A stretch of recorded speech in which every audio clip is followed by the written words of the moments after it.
केलवा के पाताई पर भोगवा लगावा हो कि केलवा के पाताई पर भोगवा लगावा हो नौमी नौ गो रोटी। कहते हैं कि आज की जो रात होती है वो जगरने की रात होती है और आज रात भर जाग के माँ के लिए पुआ पकवान गुलगुल्ला कचौड़ी सब्जी और रसिया बनाया जाता है।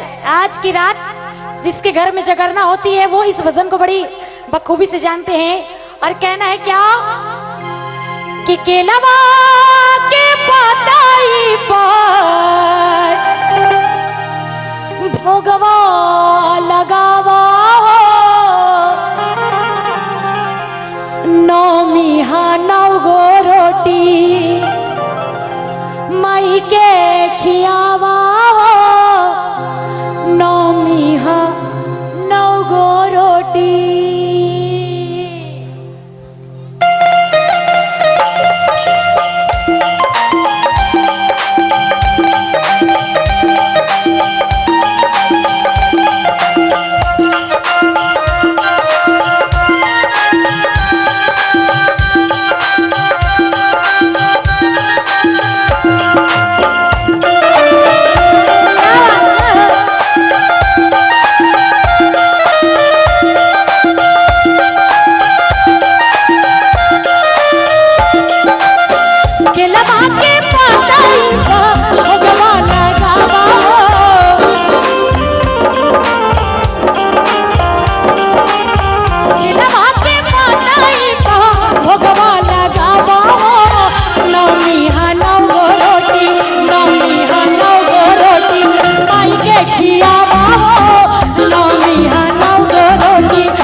भोगवा लगावा हो नौमी नौ दुर्गा के भोगवा लगावा हो नौमी नौ गो रोटी।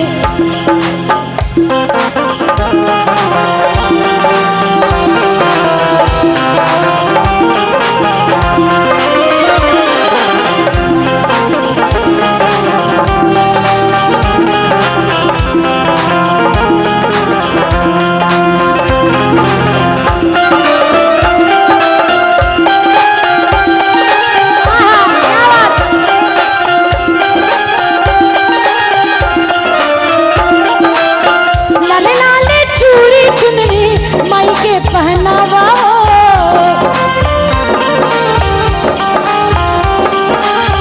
लाल लाल चूड़ी चुंदरी माई के पहनावा हो।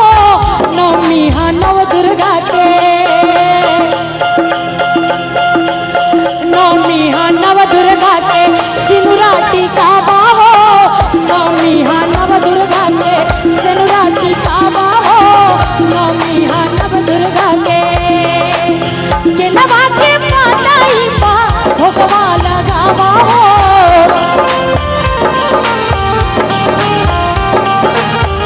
लवा के माताई पा भोगवा लगावा हो। नवमी हा नव गोरोटी, नवमी हा नव गोरोटी माई के खियावा हो। नवमी हा नव गोरोटी माई के खियावा हो। नवमी हा नव गोरोटी माई के खियावा हो। नवमी हा नव गोरोटी माई के खियावा हो। नवमी हा नव गोरोटी माई के खियावा हो।